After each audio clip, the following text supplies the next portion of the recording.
Hello, everybody, and welcome to the Ginger Show. I am so excited to have Ruth Furman here with us today. Hi, Ruth. Hi. And for those of you that don't know Ruth, Ruth is a PR guru, also a very good friend of mine. So I'm so excited to have her on the show today because it's definitely not easy to pin her down, but we got her pinned. So I'm so excited. All right, so let me tell you a little bit about Ruth Furman. So Ruth is a career journalist. Ruth has worked in corporate communications before launching her own public relations firm in 2001. She is a proud collaborator with agencies, including your marketing liaison and your medical liaison. And Ruth is based in Las Vegas and works everywhere. She is a national publicist. So we are so excited to have you on the show today, Ruth. Thank you for taking the time. I'm excited too. And we are recording this from I'm here in South Bend, Indiana at my mom's home. Yes, I can see it looks beautiful. The background there is nice and green. So that's very nice. Yes, All the right. So fall is the best. say that again. The fall in the Midwest is the best. Oh, yes, for sure. All right, well, we are excited today. So the speaking topic today is leadership lessons. And Ruth is a wealth of knowledge. So I'm so excited to ask her a few questions today on stuff that can help us all out. And the title of our show is Resourcefulness is a Gift. And so a couple of things just to get started, Ruth. I'd like to ask you, what is your favorite aspect of your public relations firm? What I like most about my public relations firm is sharing stories and amplifying important voices.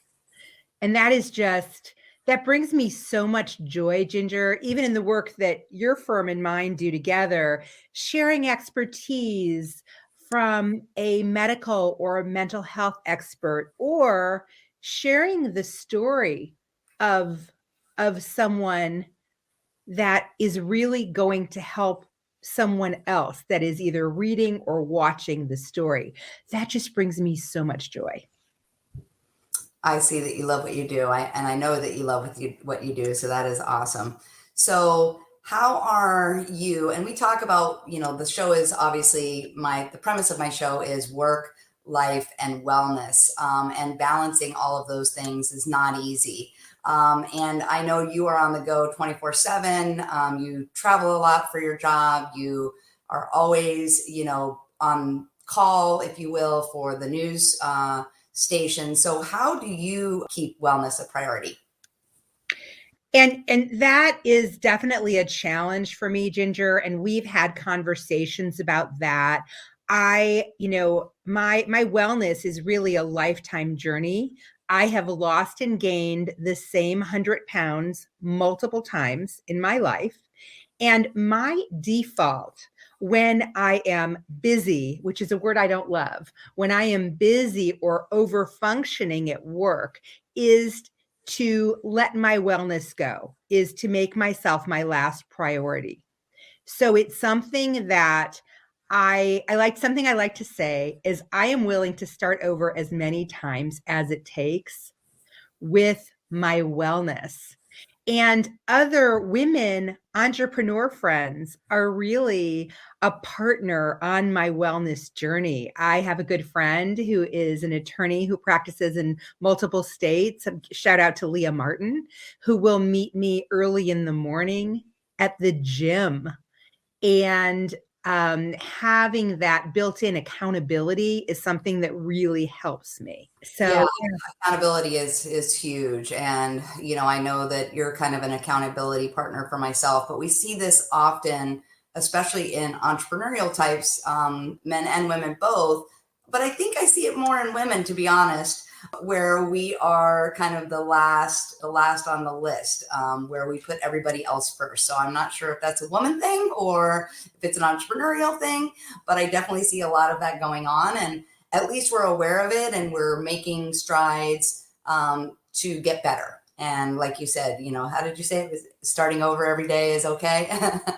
I just said I'm willing to start over as many times as it takes. And in the past, I was very harsh with myself. I really judged myself.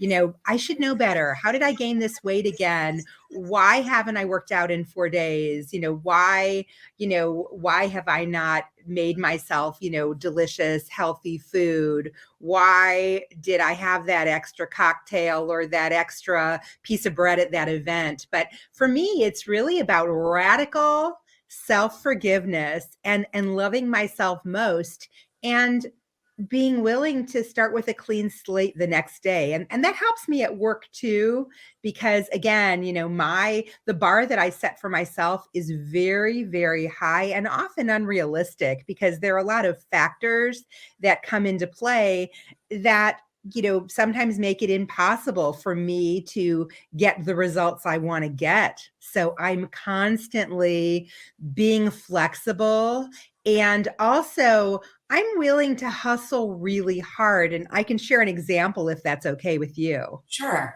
I try to visit, try to make family a priority, as you know.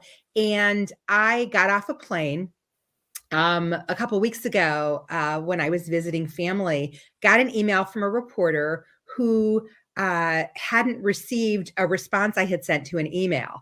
And I didn't bring my laptop with me on this trip. And I got off the plane and I knew I needed to be present immediately with family. So what I did was, and it was a national news story. It was super important, tight deadline. So I paused and I thought, okay, how can I do this so that I can still be present with family? So I reached out to a personal friend of mine who is an expert on this specific topic. It happened to be a healthcare news story that was going national the next couple days. I reached out to a personal friend. Can you do me a favor? Can you send a response to this one question in the next 20 minutes? And she said, yes, the story worked out. So it's just radical hustle, but also a lot of self-forgiveness. Yeah, and I mean, I look at you and how much you do, and how much success you've had in your industry, and you're helping so many companies and so many people, elevate their brand with the PR that you do, and the fact that you really do prioritize your family and you're prioritizing your health and wellness is, to be commended, because I think everybody looks at the external success, how busy we are and how many photos we're posting and where we've been and what we're doing. But I don't think people really honor the value or see the value or understand that really putting family and wellness has to come first. And I think that's for everyone. And we don't talk about that enough. We talk about success. We talk about how busy we are. We talk about all the things that we're doing for our clients and for our nonprofits and stuff like that. But, we don't talk enough about how important it is to put family and wellness first. So I'm glad you're talking about it today. And, I know that you do a lot for a lot of companies. I know one of the hot topics now that I keep getting a lot of questions about is, SEO. So if we could talk a little bit about business now, if you don't mind, because I know you're helping a lot of companies put them on the map when it comes to their online presence. SEO, search engine optimization. Everybody wants to rank. Everybody wants their websites being seen. So how are you helping, and how are you getting referrals from SEO companies, to help clients? And yeah, thank you for asking. In some of our work together, we talk about this a lot. I did not coin this term, but I call it Google juice. Google juice is really important for all of my clients. It's not about it's about so much. So what started happening actually recently, and I've been in business for myself for, this is my 22nd year, as you mentioned earlier. What's starting to happen is I'm starting to get referrals from search engine optimization experts who are seeing that the backlinks and the high quality SEO results that are a direct result from earned media coverage are helping their clients. So I just got a couple of really great referrals from SEO companies for me to help with PR and earn media coverage. And I'm also pretty pushy with my own clients when they do get earned media coverage to upload those news stories to to YouTube, to create their own backlinks, and to really, really optimize earned media coverage to propel their brands. And I know some of our shared clients were very aggressive and very assertive in how we do that. So I think that's really exciting and gratifying for me when I am actually getting referrals from SEO companies. Yeah, that's huge. I talk to my clients all the time about their online presence, and clients will say to me, well, does my social media profile have anything to do with my SEO? And my answer to that is yes. Google tracks everything. They're tracking all of your online platforms. They're looking at how much you're doing. They're looking at new content that you're putting out, and they're ranking you based on that. And so if you don't have an online presence and you're just doing, basic stuff, putting up a blog once every 6 months or something like that, you're really not getting the Google juice. And if you have someone like yourself, a PR person that's actually creating amazing content, you want to share that everywhere. I mean, as much, on your social media, your business pages, your personal profiles, I mean, everywhere you can, because Google is watching. So that's really, really cool. So I always like to kind of ask a few tips, and I know you have a ton of knowledge. So I wanted to ask you a few things. If you could give us some tips on work, life, and wellness, about sharing stories. Okay. One of the I'll give a couple, and one of the first ones is don't wait, do it now. When you have an opportunity to share a story, to share your expertise, just do it. Just do it. For example, in the past, I like to wait personally for the perfect moment to share a story, to take advantage of an amazing opportunity like being on the Ginger Show. Is today ideal? Not necessarily. I don't have my hair and makeup professionally done. I'm at my mom's house. The lighting isn't perfect. The sound isn't perfect. However, this is an amazing opportunity. And in the past, I would turn down opportunities and miss out completely. So do it when you're offered. I recently had a friend's husband, I don't want to share any specifics, who had an amazing opportunity to share his expertise in relation to some breaking news. And for whatever reason, he wasn't able to make time for it. And he completely missed this amazing window of opportunity. So I like to say, do it even if it's not perfect. So that's one thing, is just not waiting until the perfect or the optimal time to share your story.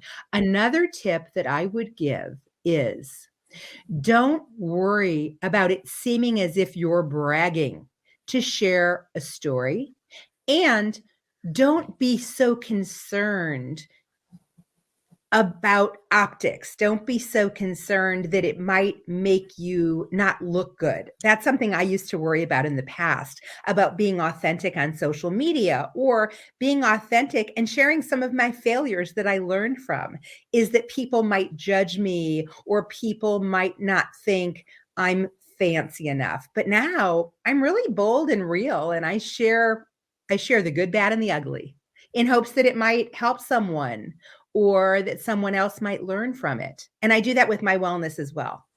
You do that, and I love that about you. And I try to do the same thing. I share about my recovery journey, and from addiction to alcohol, and I'm celebrating 15 years in 4 days, and I'm very open about that. Not because I'm trying to brag or pat myself on the back. That is not what it's about. It's about sharing my story so that I might help somebody else, so that I can give somebody else hope that it is possible. Because when you're stuck in addiction, whether it be any kind of drug or alcohol addiction, it's difficult, and it feels hopeless, and it feels very much impossible to get out of. So it's important, I think, to share your story. And I also am very open, and I always share about the philanthropy that I do. And again, it is not to pat myself on the back. It is not so that people go, oh, Ginger's such a great person.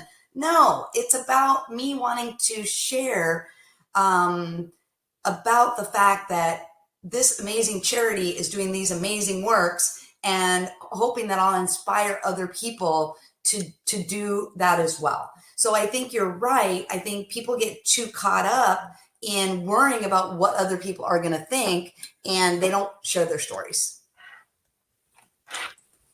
Absolutely, Ginger. And as I have shared, and as I'm very public about, I have a lifelong journey with disordered eating, and I love to share not the before and afters, but the durings.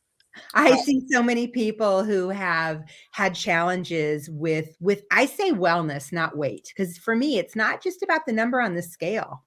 I like to share about the during. I've done marathons, half marathons. I'm just running a little bit again. And that's okay. So I like to share about the durings. I like to share that I just did my first 5K without stopping, and I've shared that in the media as well as on social media. And yeah, to your point, with charity events and with community give back, I love to share about that sort of thing. I also, you mentioned events earlier and the fancy photos on social media. Something that I'm very public about is when I opt out of things. Because I'm very aware, I am challenged with anxiety, and that's something I'm very open about. And I like to, I have really great self-awareness. And I know sometimes it's not a good time for me to attend an event. And sometimes it's the perfect thing to do, because being in community and embracing community lifts me up. Agreed. All right. So how about consistency and starting over as many times as it takes? Yes, I think consistency is something that I'm really challenged with, because when I am, doing a lot at work or personally, I struggle with making even the most simple decisions. So I like to just say, just start, just do the thing. Last night here in Indiana, I didn't feel like working out at all. I, had a really full day here, but right before sundown, I got out and did 40 minutes and talked on the phone to a friend. So just kind of knowing that I feel better when I'm active. I just feel better. So yeah, just starting small, but starting. Very cool. And then let's end with a tip about work. How about some PR is magic for search engines? Can you tell us how that works? Yeah, well, we talked about SEO a little bit earlier, but yeah, I like to say PR is magic for search engines for sure. So it's about, even if you hire help to do it, because it's very time intensive. So it's about, every time you're in the news in any way, it's about taking the time to get that stuff on your website, get those assets uploaded to YouTube, do a little blog with a backlink. And if you don't have a backlink in the news story, create your own backlinks. So it's really about being very intentional. And even if you don't do it immediately, calendar it and do it, or hire someone else to do it. Really optimizing every single opportunity so that you appear in search. Because as you know, and as you and I have talked about, Ginger, when someone is looking to hire anyone, they're gonna search before they even have a conversation. So search engines are more important than ever. And also, the other thing that I know 100% is that our prospective clients, people that want to work with us, people that refer us, have zero attention span. They're going to do a quick search before they even take the time to look at our website or our social. So true. One of my last clients found me on Google, and she had found three other companies, or three total companies, and I was the third person that she interviewed, and then she ended up hiring me. And I said, Google, otherwise known as God. Because Google is so powerful. And, and we were kind of we really aligned and we really got along. We became quick friends, and we were just like, Google brought us together, otherwise known as Google equals God. God brought us together. So very cool. Well, I'm so thankful for you coming in and sharing some tips about life and wellness and work, and from somebody that does as much as you do. It meant so much for me, or to me, I should say, for you to be here today. So thank you so much for being on the Ginger Show. How can people reach you? How can people follow you, Ruth? And Ginger, congratulations and thank you for all that you do to inspire others. And congratulations on your anniversary of sobriety. That's huge. Thank you. So I'm everywhere. RuthFurman.com is my website, RuthFurman.com. Really simple. I'm on Instagram as Ruthie Furman. I'm on LinkedIn as Ruth Furman. I'm on Facebook. I'm on X, formerly known as Twitter, as Image Words. IMAGEWORDS. And Image Words is my company Facebook page. Ruth Hamburg Furman is my personal Facebook page. I'm everywhere. And if people can't find me, they can just go through you. Or you could just go to Google, otherwise known as God, and search Ruth Furman, and I'm sure you will get tons of information that comes up. Thank you so much for being here today, Ruth. I really appreciate you taking the time. Have a great day.